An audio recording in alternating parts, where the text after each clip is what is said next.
Hello, what's up mga guys? For today's video, gagawa tayo ng barrel bolt lock para sa gate. Tara, gawin na natin to. Let's go. Ang mga materyales pala na ginamit natin dyan, 1/2 GI pipe, 12 mm square bar, bended,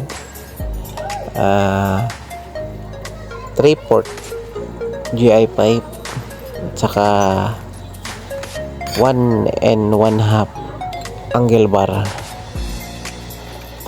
Ganyan lang tayo gumawa ng barrel bolt. Panoorin nyo na lang po hanggang dulo para meron po kayong matutunan para sa mga baguhan. Pero sa mga datihan na, alam na nila to kasi matagal na nilang ginagawa. Pero ito para lang to sa mga baguhan. Panoorin na lang po ninyo hanggang dulo. Maraming salamat. God bless.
At ito na nga pala ang ginawa nating barrel bolt gate lock. Kung nagustuhan nyo po ang video na ito, palike at pa-subscribe po ng channel ko para sa marami pang video na parating. Maraming salamat.